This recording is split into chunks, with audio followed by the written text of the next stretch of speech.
Islam recently said that you act like a bad guy, you try to do too much in interviews. The crowd is going to be on my side because nobody likes my opponent.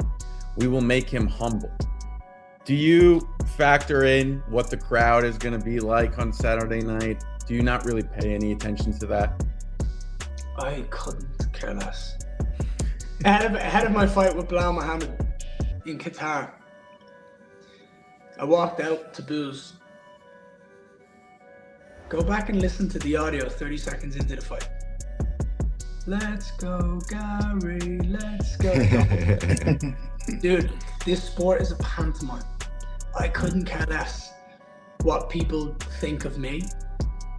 What I care about is becoming the champion of the world and proving that I was right. That the dream I had as a 16-year-old kid growing up in Dublin, Ireland, I've fulfilled that dream. What anyone else thinks about me, it's irrelevant. My little boy is going to be front row. When I win that belt, I couldn't care what anyone else on this planet has to say about me or thinks about me. I want to see his smile. I want to see him and my wife. I want to give him the biggest cuddle I possibly can and say, Daddy did it. That's all that matters to me.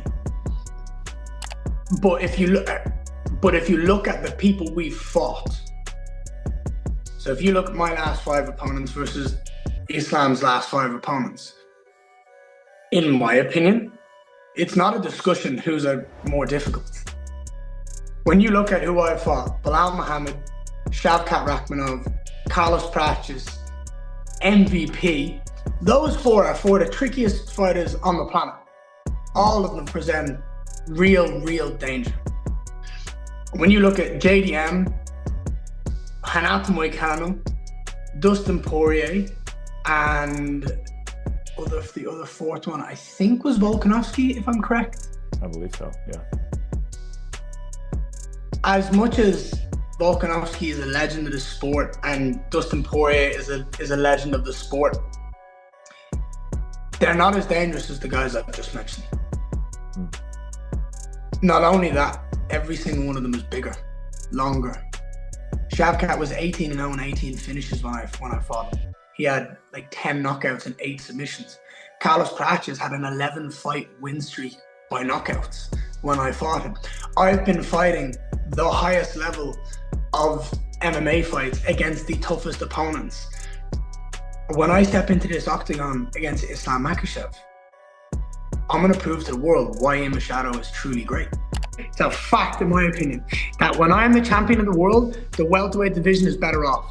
Firstly, Islam only fights once a year, so his next defense might be in July 2027. But the matchups, the stylistic matchups, they're very different. You have on the cards a potential rematch with Carlos Prates. That would be massive. You have on the cards there's potential. Arguably the biggest fight you can make in the sport at a certain point is a potential rematch with me and Shavkat Rakhmonov whenever he's able and capable to come back. If he ever comes back, I told you, if.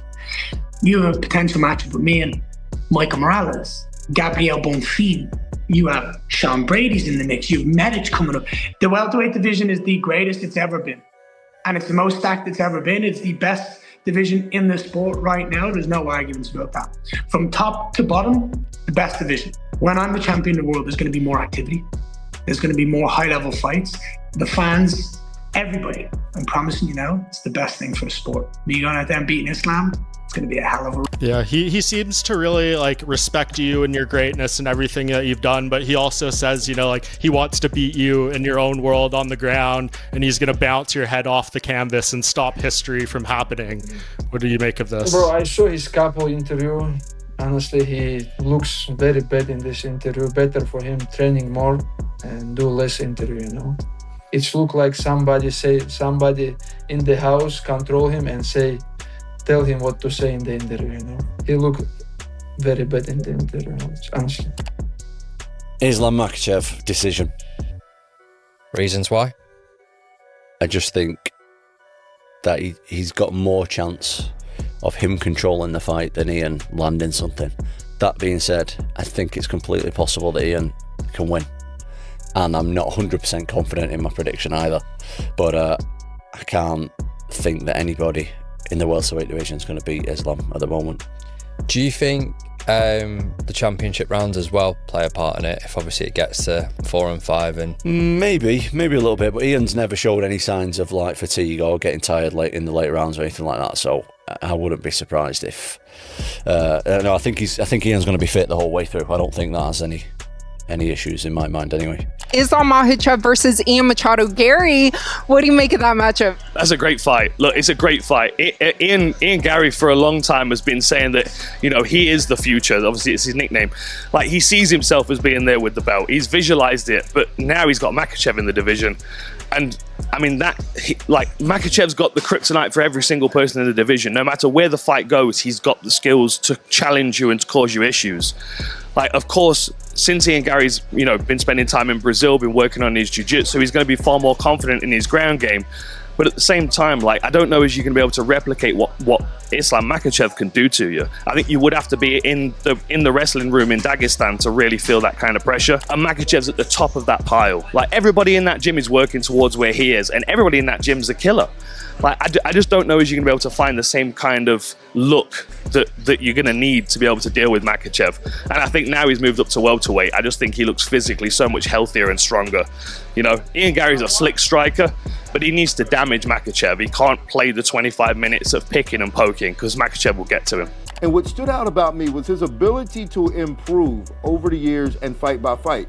And then as he's improving, what also stood out was his ability to adapt in fights and to fights. Ian Garry is just speaking what's in his heart. You can tell by the way that he says it. He is extremely sincere within his beliefs. Oh, by the way, he's one win away from being the world champion. Which, by the way, might get him the pound-for-pound ranking of #1. The UFC 330 is shaping up to be a collision between control and precision. Islam Makhachev arrives on the scene as the crowd favorite, chasing a second UFC title, while Ian Machado Garry is equipped with a significant reach advantage with his long-range striking and the footwork to keep Makhachev from closing the distance. If the Irishman keeps the bout at range and owns the center, the pound-for-pound king may be forced into unfamiliar territory. I think it's a submission. But I gotta rewatch Ian Garry's fight because I don't know him very well. People saying he has a good takedown defense. I know everything in my division. Yeah. But I don't know a lot of people in 170, so I cannot say. But Islam right now he's the best, so it's a little bit hard to beat him. Incredibly accurate. In fact, I think he's got the 5th best striking accuracy in welterweight history. And that's sometimes we just say stats and we just say them to say them. But when you think about what that means, that's a pretty devastating weapon to have. If when you fire, you land more than almost everybody else in the history of the division. That's the name of the game, to be able to fire and land. Yeah. Well, the part of the reason why he doesn't get the credit is because we've blurred the lines between what he is and what we think about him. Mm-hmm. We've blurred those lines, and a lot of people don't want to like him. Either they don't like him, they don't want to like him, or they don't want to respect him based on who he is, based on who they think he is as a person. So they don't want to give him a lot of credit, and we just do that. We tend to treat people's fighting ability based on what we think about them as a person. Yeah. And they're two totally separate things. And as a fighter, he's a damn good, intelligent, effective fighter. Mm-hmm.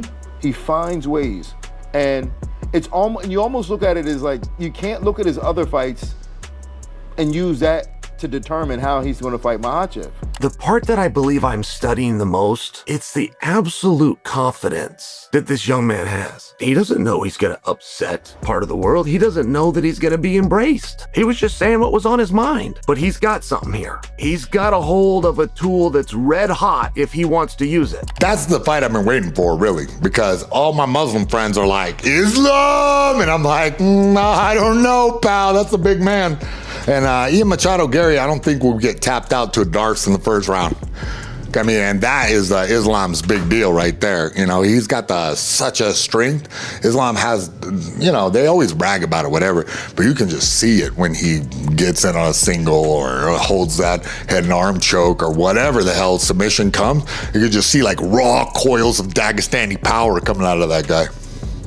So Ian Garry's job is to dance revolution all around the damn octagon, kicking them, you know, moving, punching them, and make it a little kickboxing bout, because while Islam has solid kickboxing, he's sort of, they have this Dagestani style that, I don't know, it looks like it comes from European kickboxing, and it's good and it works well with their wrestling, but Garry has a sort of wacky new age style, switching stance and kicking from long range, and the physicality of him being so tall and long can help him a lot. I think if he's improved his wrestling boatload and then he has the gas tank to go 5 rounds, I mean, that could be a very advantageous fight for Ian Garry. Cosento says, isn't Ian versus Islam a lose-lose? Also heard your...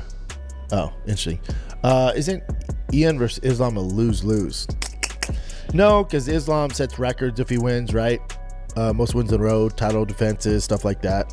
Addressing the narrative of this matchup as a losing proposition for Makhachev, Brendan Schaub disagrees. Although the fight carries obvious risks, a victory would strengthen his legacy, add another name to his resume, and cement his place as the GOAT in the sport. What may appear to be a dangerous assignment could actually prove to be one of Makhachev's most valuable wins ever.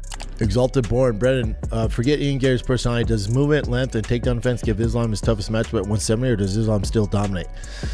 Islam's so damn good. He's pound for pound for a reason, number one. But yeah, you know, all zestiness aside, it should be his toughest one. Garry's attributes present a serious problem for Makhachev. His overall movement and ability to fight from range could become a hindrance for Makhachev on his way to victory. Makhachev may in his own right be a well-rounded fighter, but this matchup will test him in ways previous welterweight opponents have not. Jorge Masvidal further iterates, Garry's rapid technique may dictate the initial fight, but he expects Makhachev's pressure to eventually turn the tide in his favor. Once he gets a hold of a leg and drags the fight onto the canvas, the physical toll of his grappling will prove too much, setting up a late form. Masvidal also points out that Garry's best chance is arriving early, while the fight is still in open space. Surviving the opening exchanges is only part of the challenge. The longer the fight unfolds on Makhachev's terms, the more dangerous it becomes for Garry.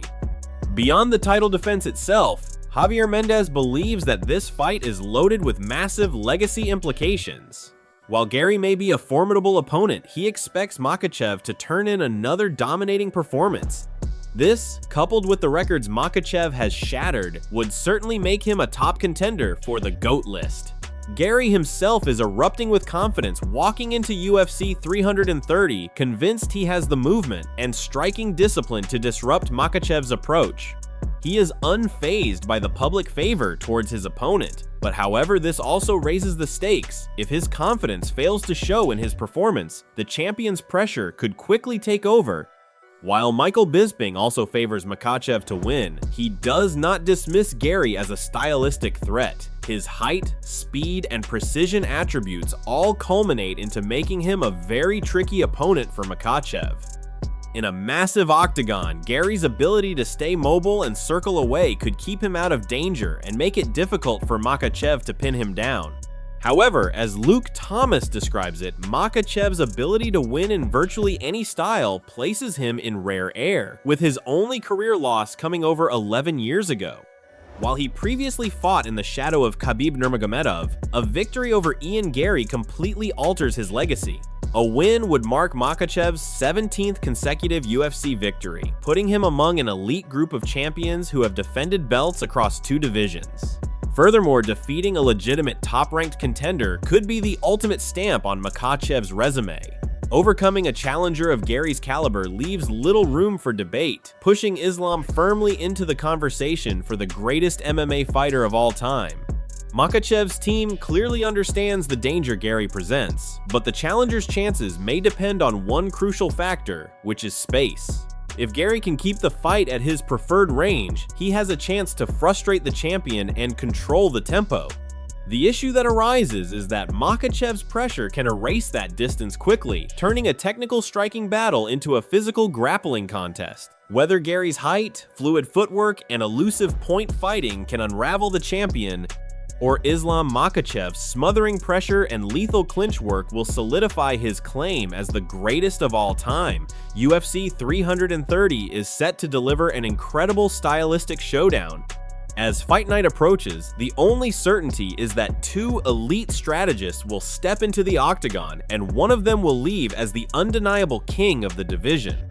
Drop a comment below with your pick. Does Garry pull off the massive upset, or does Islam continue his historic run? Don't forget to like and subscribe for more fight breakdowns and predictions.